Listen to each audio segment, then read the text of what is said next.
Salmon is the most popular.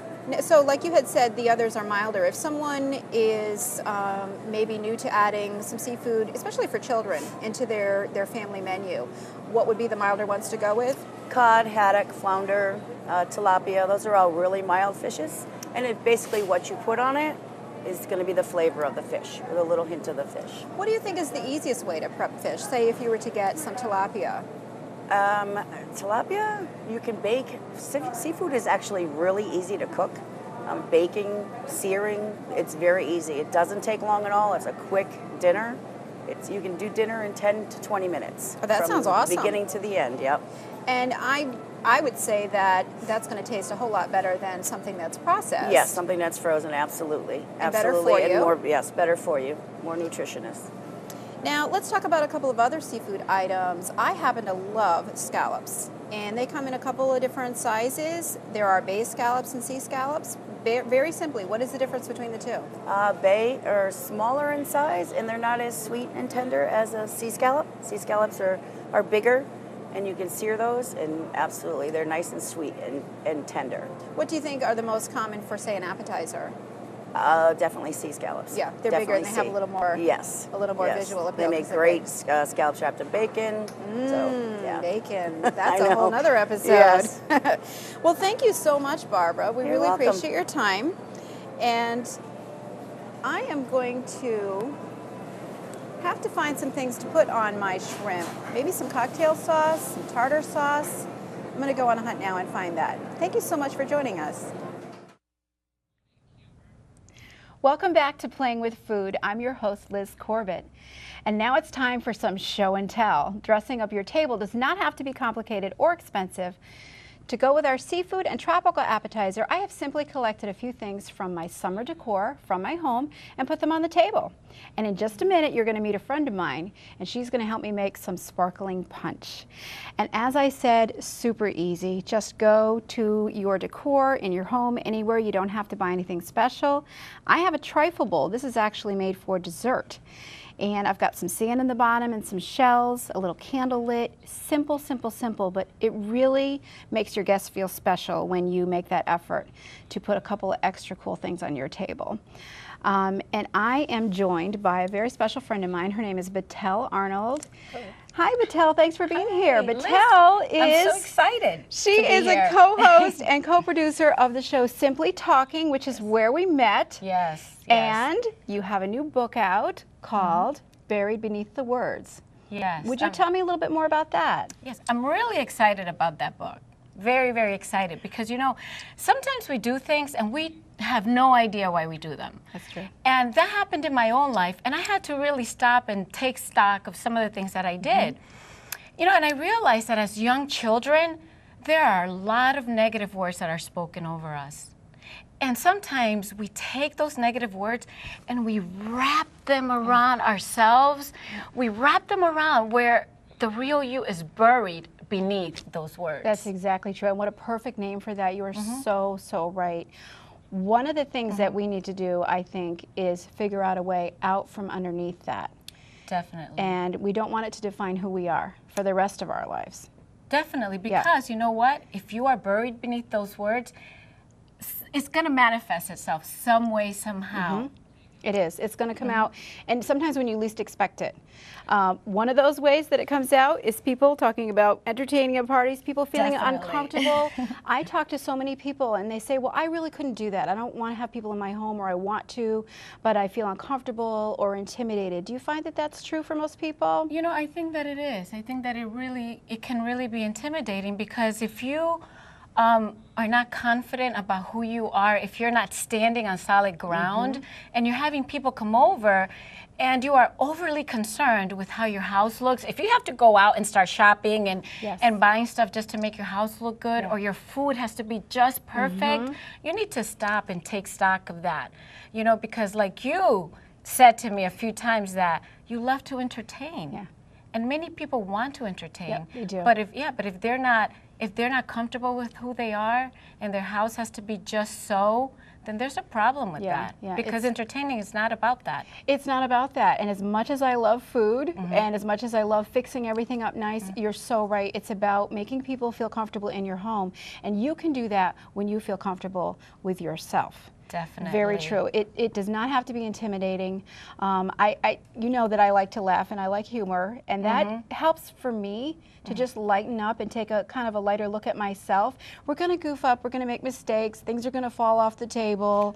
I actually turned the oven off in the middle of baking a cake one time. You told me that. Yeah, you told me that. Especially, did you ever have an awkward moment like that? And what did you do? Let me tell you something. Before that awkward moment that I had, there was a time when I entertained and I had to hire somebody. Oh, That's wow. how insecure I was. Really? Yes, I hired somebody because remember, everything had to be just so. Yeah. But you know, I've done a lot of work. I've done a lot of work in myself, and my faith plays a big part into that. So because of when that happened, the incidents where I had to laugh at myself actually happened. I was having a gathering at my house, and the woman said, where are your bowls? And I said, bowls? She said, yeah, bowls. And I thought she was talking Chinese or a different language. It was like, yeah, bowls. And I looked at her, I said, I don't have any bowls. And she said, you don't have any bowls? What'd you do? I said, no, but remember, I've been working on myself. And I said, no, I don't have any bowls. And I just started laughing, and she started laughing, and then it was a big joke. Yes. You know? And since then, I've realized that, you know what? People can come over. I can entertain. It doesn't. Things don't have to be perfect. No, they don't have to be perfect. You know why? Because I no longer have to be perfect. Exactly. Guess what? We're all imperfect. Definitely. Secrets out. Yes. And there's no need to get stressed out about it, and that's why I'm trying to show how to do things that are simple, and what you're adding to this is so important. You really have got to take a look at, like you said, stop. I like that. Why are you getting stressed out? Right. There is no need to be stressed out, and figure that out. Work on that, whatever you need to do to make yourself feel more comfortable. Remember that everybody else is feeling the same way. Exactly. They're all feeling a little intimidated. And honestly, if somebody kind of messes up, I feel a little bit better. And if I do that, I think, well, at least they feel better about themselves. And you give people permission, because if you are little Miss Perfect, and then you invite me to your house, I'm like, oh, I can't invite her over my house. She's perfect. No. Yeah, well, know, guess what? No. That's why I like coming to your house. You know? And I got to share one of my top tips. This is what I do. Yeah. This is a sparkling punch. I saw you noticing that. Yeah. Again, easy. We have some lemon lime soda in the bottom. And I would go with a pitcher drink when you have your guests over, because, again, always offer water. For everyone, and do what I do. We call it fancy water. Yeah, fancy water. I'm interested about that. You know what? Just slice up some lemons and limes and throw them in your water. Then it's fancy water. It just looks a little nicer. You know, put it in a pretty pitcher, and people will be all impressed. This is a drink that has a little bit of sparkling wine in it, a moscato. You can go with something kind of sweet. I've already got some limeade concentrate in there, and I've already got some lemon lime soda. So if you just want to pour some more bubbly in there, I'll pour some bubbly. All Do you want me right. to, how much? Well, it's up to you, Betel. Okay. But it's just those three simple things, and All slice right. up some You tell me lemons to and limes stop. together. I mean, I might just This pour the could whole get bottle. awkward because I might, Is that good? Maybe a little more. A little bit more? Yeah, a little bit Okay. more. But you're so right. Find some ways to make it less stressful for yourself. Definitely. Enlist the help of your friends. Have some friends come over. Maybe you've got one particular friend that's really good at, I don't know, sweets or desserts or something. Try to delegate, get other people to help you out. You know, have somebody, if you've got little children, do some trading with friends for babysitting. You know, have the kids go to another house. Whatever you need to do to relax. And I think also you have to keep your menu simple. Exactly. Simple. That's you a don't really want hard one for me. I know. Yeah, but you know what? I've seen you create just something spectacular out of nothing. Out of nothing. I mean, I've seen you do that. But it's true. It really is true. It's kind of like magic tricks. I mean, you really, a couple of ingredients. It's all about visuals and how you display it. And it's about your attitude, too. You know, if people come over and you feel festive and, you... And comfortable.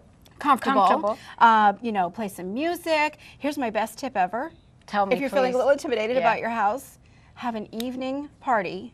Turn off all the lights. Turn off the lights. Light all the candles. And then just light candles everywhere. They'll be a little concerned when they first walk in, but You know what? That's my best tip ever because things disappear in the dark shadows and they're not going to see it. I just have to say something. If you invite somebody over your house and you're really concerned about what they're going to think about your house, don't invite them. I'm sorry. That's what I would say.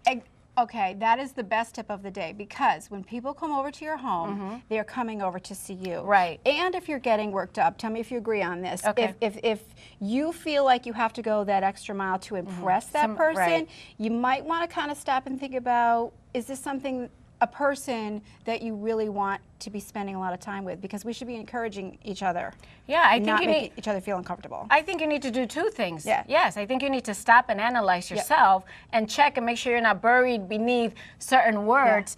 And also, I think that if you feel like you have to impress that one person, you really need to analyze, recognize, and maybe not invite. Yeah, it's true. And sometimes a smaller guest list is better. Easier. And it's easier, but invite those people that you really, really want to spend some time with. I have another question for you. We talk about the words that you said are said over us. I kind of like that image of when we're younger, and it can be a positive thing and a negative thing. What are the kinds of things, and I know you know this, what are the kinds of things that we as women should be saying to each other to encourage each other? Well, I really think that it's really important that we remind each other of who we really are.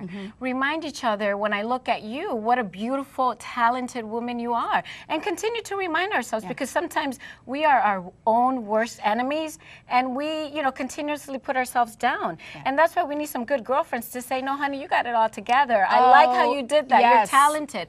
Point out, instead of speaking negative words, now your girlfriend should speak positive words into you. I'm going to speak positive over you. I'm going to say you're talented, you're wonderful, you're doing a I'm going to take you everywhere. I'll go. I'm just going to take it like a miniature version of you everywhere I go because you are that kind of a person. And it actually does two things. It helps the person that you're with, but it brings you up too. Right. It brings you up too. And the words are so, so powerful, whether they're negative or whether they're positive. And you make some really, really good points about things that we need to do. People might say, well, what does that have to do with entertaining? It's everything. Everything to do with entertaining and having people in your home. Because it's all about being comfortable and feeling welcome. Have you ever been in a situation where you go into someone's home and it just feels a little off or a little awkward? And it could be any number of things. Well, they're feeling stressed or intimidated. Well, you can pick up the energy, pick up the atmosphere. Especially women, I think women can really sense what's going on.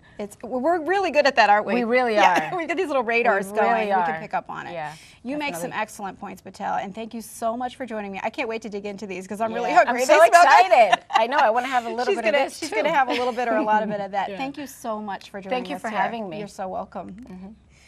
On today's show, we made two very simple appetizers and a sparkling punch that is easy to prepare, but it looks like you fussed. And decorating your table is as simple as borrowing some things from around your home. Betel Arnold offered us some very important advice for opening your home to friends and family. I had a lot of fun showing you some tasty recipes, and I hope that you will join me for future episodes.